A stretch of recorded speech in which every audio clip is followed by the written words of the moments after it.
Sean Brady versus Jack Della Maddalena has been added to UFC 290, which might be the greatest card of all time, and I genuinely do believe that Jack Della Maddalena will win this fight in the first round, and very likely by first round knockout. You are going to have to excuse the outfit in this one.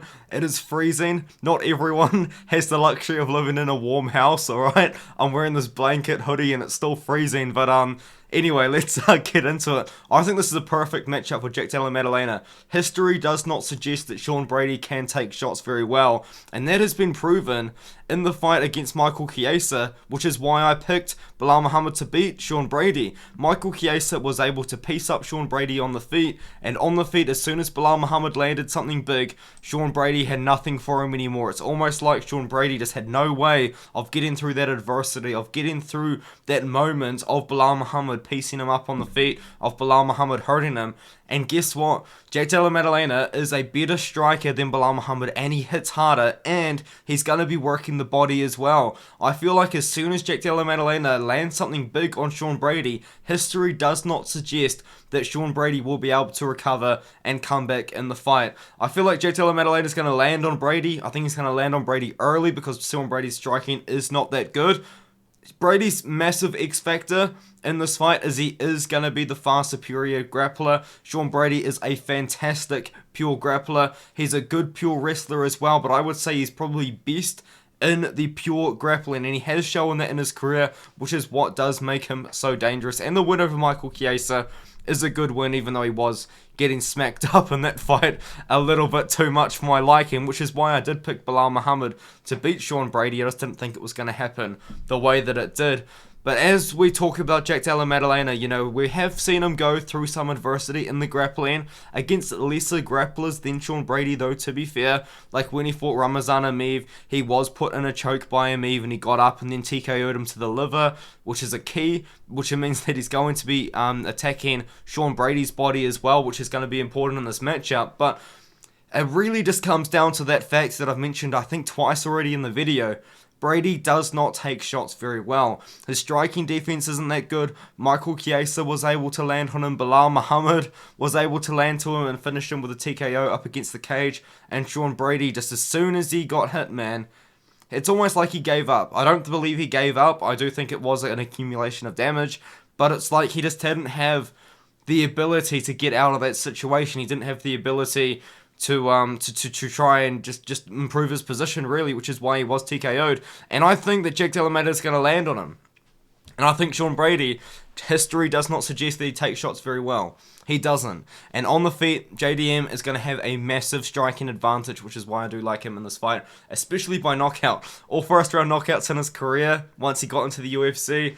It's incredible, his rise. His rise has been insane. But I think Sean Brady is going to be the underdog here. I think Sean Brady's going to be a very live underdog as well. He does have a good style to beat someone like Jack Della Maddalena, who isn't a pure striker, but it is pretty fair to say his base is pretty heavy in the striking, and especially that boxing. The way that he is able to land on opponents like Randy Brownie, you know, he knocked him down brutally before he submitted him. Danny Roberts, he KO'd Danny Roberts. That was a pretty bad matchup for Danny Roberts, to be fair, but he still managed to KO him in the first. Ramazan Emeev. Pete Rodriguez on short notice, to be fair, not the best win, but, you know, he did what he could at the time, and he beat Angelusa, who's a very technical fighter. Angelusa did take that fight on short notice as well, but Angelusa's now in the UFC. He's having a bit of an up and down success, but we all know that Angelusa's still a great fighter, and that is a great win. I do like JDM here, as I've stated before. I like JDM by KO. I think he gets it done in the first round as well. Sean Brady, man, just doesn't take shots well. He didn't deal very well when he was getting beaten up by Michael Chiesa. Michael Chiesa got him with some really good ground and pound towards the end of the fight and was managing to tag him on the feet as well. He didn't do too well when he managed to get tagged by Belal Muhammad on the feet, and on the feet as well, Brady did look good.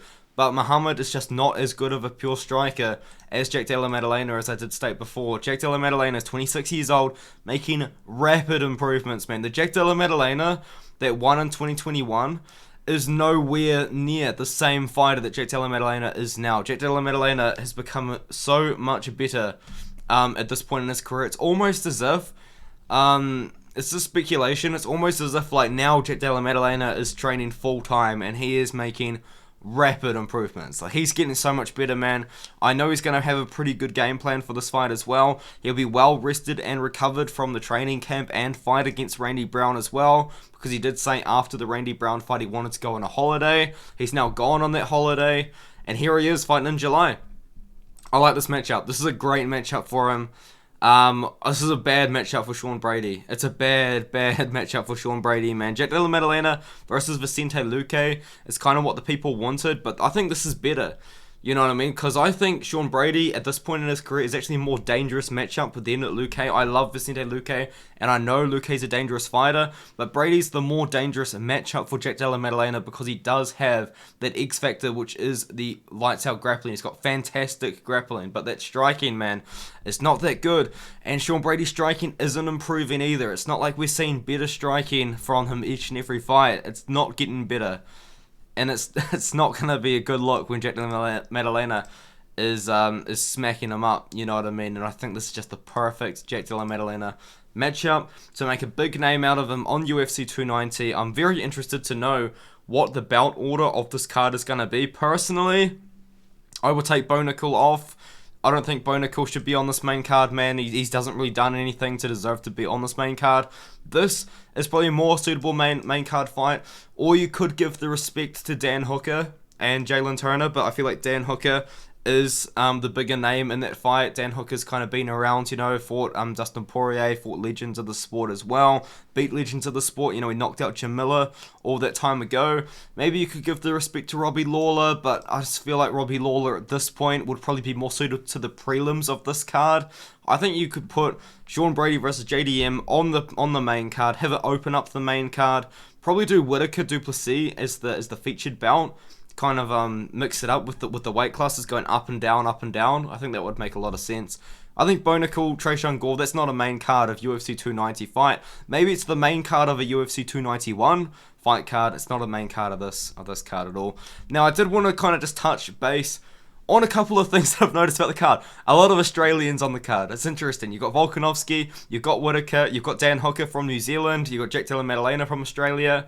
Now Shannon Ross has been added. So it looks like there's going to be a lot of Australian and potentially New Zealand fighters on this card, which is weird. Like, I don't really know why they want to use UFC 290 to showcase Australian talent. I think it's a little bit of an odd card to do it. Like, you know, just do it on another event in Australia. You know what I mean? But hey, I'm not opposed to it. I do just think it's a little bit odd because the event is taking place in US. I thought they'd just put a lot more USA based fighters on there, but it's cool. I've got nothing wrong with it. I just kind of wanted to touch base on this fight. I think Jesus Aguilar wins probably by submission in the first 2 rounds. Shannon Ross, man, no disrespect to him, he just hasn't really done anything to impress me in the UFC yet. You know what I mean? He had that fight with Vinicius Salvador, who then went on to lose in the UFC. And then Clayton Rodriguez just got dominated by Clayton Rodriguez. I'm pretty sure Vinicius Salvador did lose.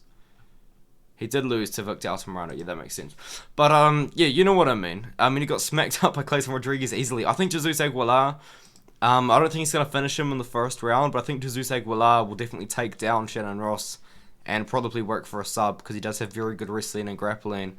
And I don't think he's going to mess around on the feet. And Jesus Aguilar, 62-inch reach, man. That man's not striking with Shannon Ross. So it'll be interesting to see how good Shannon Ross's wrestling and grappling is.